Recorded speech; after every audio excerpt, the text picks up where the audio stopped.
Hello and welcome back to another elementary statistics lesson. In today's lesson, we continue the conversation on confidence intervals, and today we relate them to a somewhat familiar object but under a new name, that is, a population proportion. To familiarize ourselves again with this idea, we need to go back to the notion of a binomial probability experiment. Remember that when we discussed binomial probability experiments, we agreed that the probability of success in a single trial is what we called P. This probability is an example of what we're now going to be calling a population proportion. A population proportion, broadly speaking, is an object that's telling you what proportion of the population returns a success. So viewed in this way, we're taking a probability and translating it into a proportion.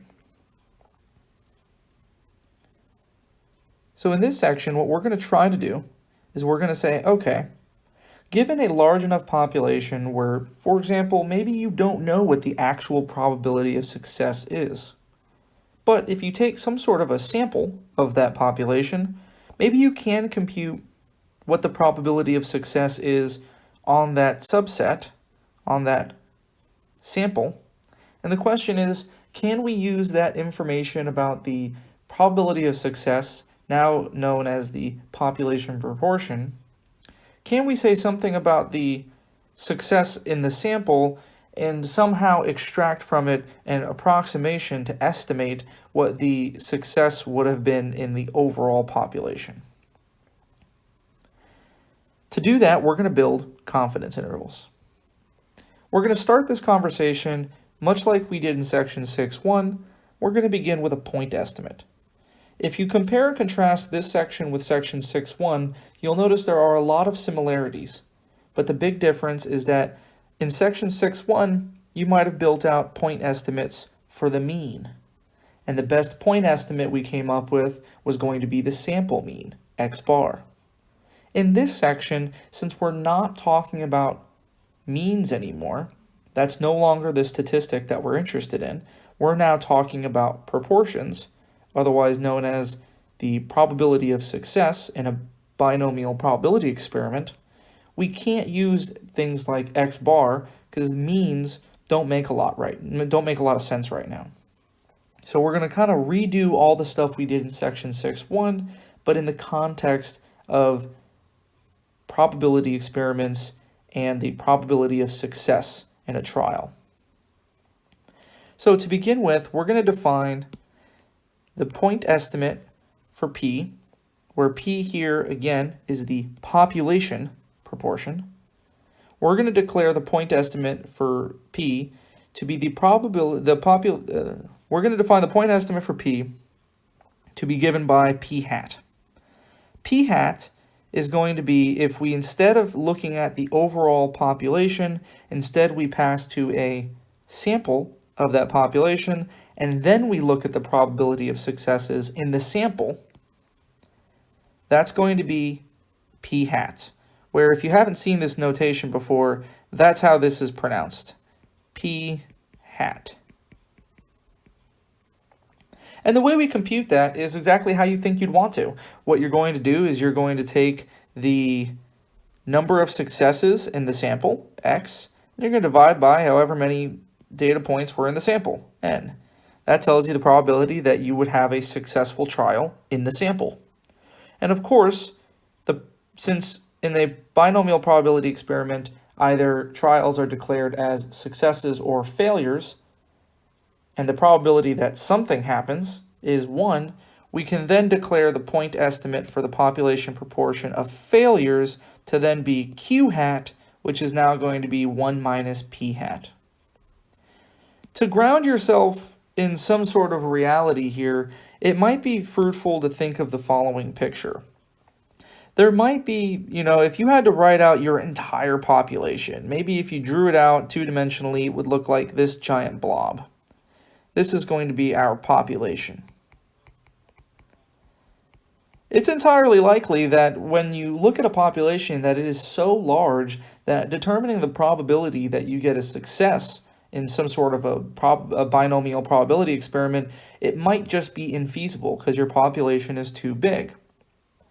You'd still like to know that value though. So for the overall population, you'd still like to know P, which is the probability of success in your binomial probability experiment in the overall population.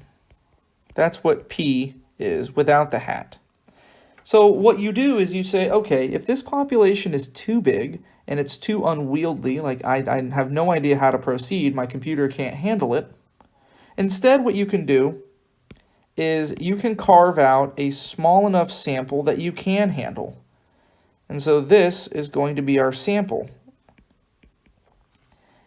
And the whole point is that you choose your sample in such a way that your sample is manageable. Maybe that means it's big enough to fit that you can fit it in an Excel document or something like that. And then you can say, okay, if I can now run some sort of statistical analysis on the sample because it's manageable, then what I'm going to do is I'm going to figure out what the probability of success is in the sample. I'm going to call that P hat. Now, it is, just as we saw in section 6.1, incredibly unlikely that P hat and P are the same.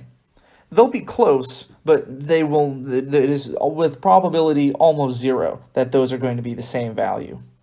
So just as we did in section 6.1, we try to answer the following question. Can we use the point estimate P hat to estimate P, the population proportion? That's the question we try to answer. And the answer is yes, but we'll have to build confidence intervals in order to do it. So hopefully this picture helps make a little bit more sense about the context of what we're working in. Now, computing a point estimate for a given p-value is not too bad. It simply amounts to using this formula. So for example, if you encounter a situation like this where a survey has been issued to 1,000 United States teens questioning whether they have smartphones or not, and apparently 372 of them have responded that they do,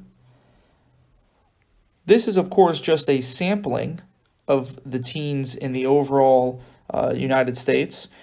Clearly there's more than 1,000 that live there, but in this instance you might have been limited. For example, you cannot issue a survey to literally every teen. That's just not feasible. But it is potentially possible to issue it to 1,000. So this is a real-world scenario where passing through to this sample actually makes reasonable sense. And you want to know what the probability is that a teen has a smartphone. Well, we've surveyed 1,000 teens, so that's the sample size.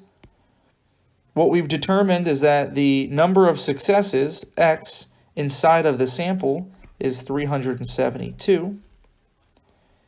So what we find is that P hat, which is going to be our point estimate, is going to be computed as X over N, 372 over 1,000, which is going to be 0.372, otherwise known as 37.2%.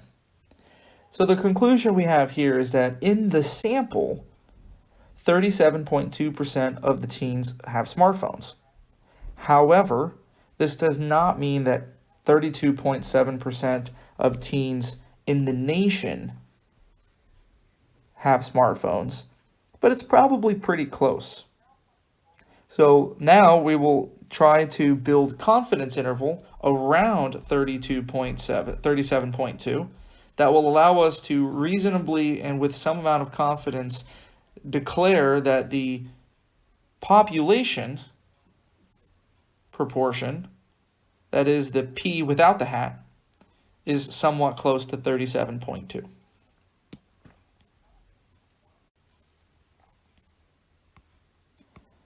All right. Now, constructing a confidence interval for a population proportion, P, turns out to be very similar to constructing a confidence interval for a population mean, which is what we spent sections 6.1 and 6.2 doing.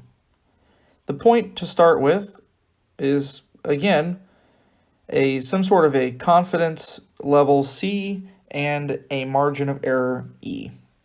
So by definition, we're going to declare a C confidence interval for population proportion to be just like before, when before we would have had something like mu living between x bar minus E and x bar plus E, where mu was the statistic that we were interested in approximating, and x bar turned out to be the point estimate that was very useful for approximating it.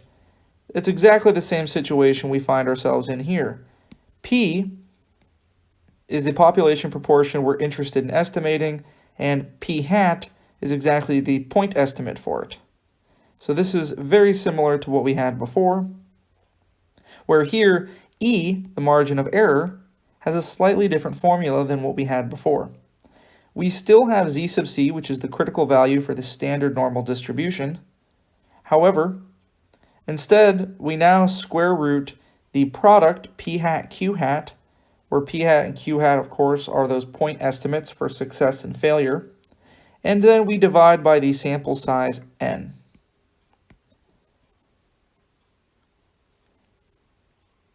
Now, just like in section 6.1, and also in 6.2, where we had to verify some hypotheses in order to make sure that we could apply the central limit theorem and refer to a normal distribution hiding in the background, we also have that set of circumstances here for the binomial setting. To understand it, however, we're going to have to import some information, and you'll just have to take this on faith value. This paragraph notes that it is a fact that we're just going to, again, take on faith that a binomial distribution can be approximated by a normal distribution when two hypotheses are satisfied. When NP and NQ are both greater than or equal to 5. Where, of course, P and Q is the population of success and failure, respectively. So in our case, we can refer back to this margin of error. We can actually find Z sub C, which is a critical value for the normal distribution, provided that now N times P hat and N times Q hat are both greater than or equal to 5. When this occurs, the sampling distribution for P hat, the point estimate, is then going to be approximately normal, and in particular, the mean of the sample point estimate P is going to be P, and the standard error turns out to be the square root of PQ over N. If you want to see a quick mathematical proof on why the mean and the standard error are what they are, take a look at footnotes 1 and 2, and that'll provide a little more information. Really, what it comes from is the unique formulas we had for computing standard deviations and means for binomial distributions. But for now, we'll just take this on faith as we move forward. Moving forward means, of course, constructing confidence intervals. So just like we did in sections 6.1 and 6.2, we have a step-by-step procedure for constructing a confidence interval, in this case, for a population proportion. What we're going to do is we're going to start by identifying the sample statistics N and X. N is our sample size, X is the number of successes inside of our sample. Taking their quotient, we can find P hat. And then, because we want to try to use critical values from the standard normal distribution, and therefore we want to use this formula for the margin of error E, we have to verify these hypotheses right here. So that's the next step in the procedure. We're going to verify that the sampling distribution of p hat can be approximated by a normal distribution, and that amounts to checking that the product np hat and nq hat are both greater than or equal to 5.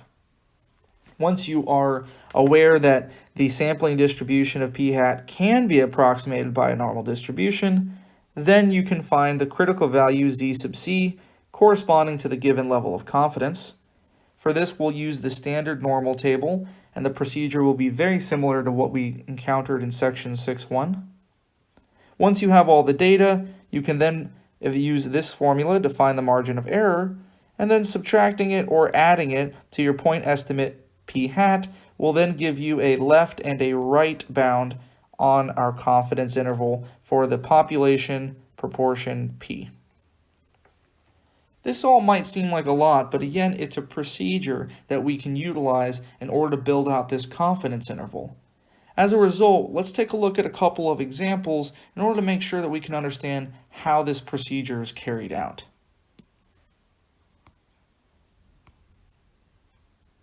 The first example here, example 2, is having us pivot off of what we talked about in example 1 on this question about teens and smartphones. What we want to do is continue the conversation there and now construct a 95% confidence interval for the population proportion of teens in the US who own smartphones. So let's import real quick the information that we got from example 1. So what we're going to write here is that from example 1, what did we discover? Well, we found out that the point estimate for success, p hat, turned out to be 0.372. So, of course, if we want then q hat, the point estimate for failure, this is going to be computed as 1 minus p hat, in this case 1 minus 0.372, which is 0.628. Now, our goal is to build a confidence interval, and building a confidence interval requires a margin of error, which requires a critical value, z sub c. So our next objective is to find z sub c, but this comes from a standard normal distribution, and before you can gain access to a standard normal distribution, you have to verify that the sampling distribution is approximated by a normal distribution. So let's go ahead and verify that. Since n is 1,000, we have to do two computations. One is np hat, the other is nq hat. np hat is going to be 1,000 times 0.372, which is 372. That's clearly larger than 5. nq hat is 1,000 times 0.628. That's 628. That's clearly larger than 5. So the conclusion of our verification is that the sampling distribution p hat can be, we'll say the sampling distribution of p hat can be approximated by a normal distribution. This means we now have access to the standard normal distribution, and so it makes sense to import critical values. So that's going to be the next step. If c is equal to 0.95, then the question we want to answer is, what is z sub c? Well, if you refer back to what we did in section 6.1, there's a procedure for taking a confidence level and finding the corresponding critical value. Every time you do this, however, you're going to have to justify how you got your critical value, z sub c. Just because you've done it, yesterday or last week or in a past lifetime, and you know what the z sub c value is, that will be insufficient. You need to convince the reader and tell them how you got your answer. So as a result, let's find z sub c. Well, what are we really doing at the end of the day here? We have some sort of a normal distribution over here. And remember that if it's a z distribution, then z equals 0 is in the middle, and these are going to be z-scores on the x-axis. And to the left of 0 is negative z sub c. To the right of 0 is positive z sub c. And between these two is some sort of an area under the curve. And our objective is to figure out the z sub c's that make the area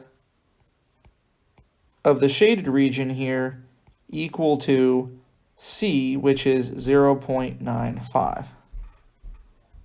And remember that the way we did that was we realized that if the area under the entire curve is 1, then the area of these tails can now be computed. We wrote that 1 minus c, which in this case is 0.05, is the area of the two tails,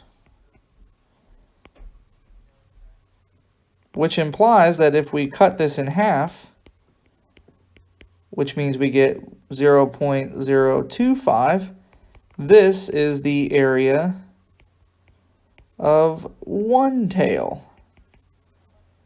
So that means the area of just this tail right here, the area of that tail was equal to 0.025. But that's exactly what the standard normal table gives you, is it computes areas to the left of a given z-score. So what that means is we need to go to our standard normal table, find 0.025 in the table, and figure out what z-score corresponded to that value. At the very end of this handout, you'll find that the standard normal table has been appended. So let's go check that out real quick. Our objective right here is to now find an area of 0.025. So we're going to start searching 0.025 right there. That's the question. That's the value that we're looking for. So let's see, what's the z-score that gives us that? To the left we have 1.9. Up above we have 0.06.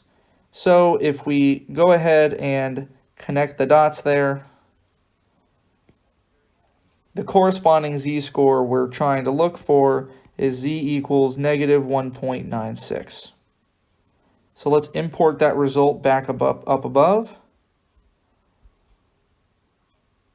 What we've deduced here is that the corresponding z-score, which we noted was negative z sub c, negative z sub c is apparently equal to negative 1.96, and therefore if I multiply both sides by negative 1, z sub c is equal to just 1.96.